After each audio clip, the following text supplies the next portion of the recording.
Il voulait lui apprendre à prier. Il l'a lâchement poignardé.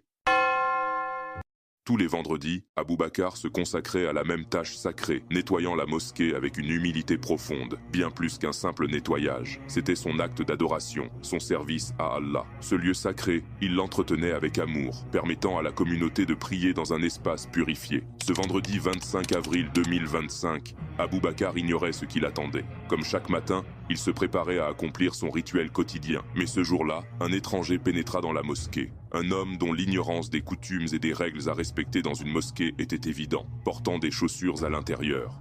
Fidèle à lui-même, Abou Bakar l'accueillit calmement, lui proposant de l'aider, de lui expliquer ce qu'il devait faire.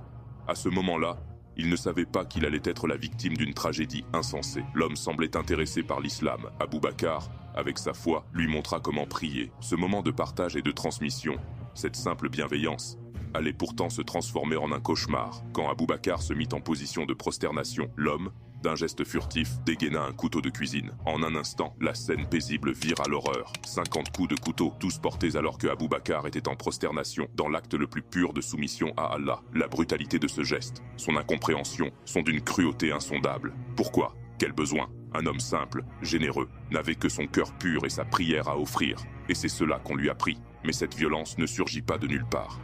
Elle est nourrie par des discours de haine, par une société qui stigmatise, divise et attise la peur de l'autre. Ce climat de rejet a engendré des actes aussi insensés que celui-ci. Abou Bakar n'est plus parmi nous, mais son nom résonne comme un appel à l'humanité, à la paix. Il a incarné dans sa simplicité tout ce que l'islam a de plus pur, la foi, la générosité, le sacrifice. Qu'Allah ouvre les portes du paradis à Abou Bakar et accorde à sa famille la force et la patience pour surmonter cette épreuve. Cependant, la douleur ne s'arrête pas là. L'assassin d'Abou Bakar, cet homme dont la lâcheté et la cruauté n'ont d'égal que la barbarie de son acte, est toujours activement recherché. La justice n'a pas encore été rendue et sa traque se poursuit.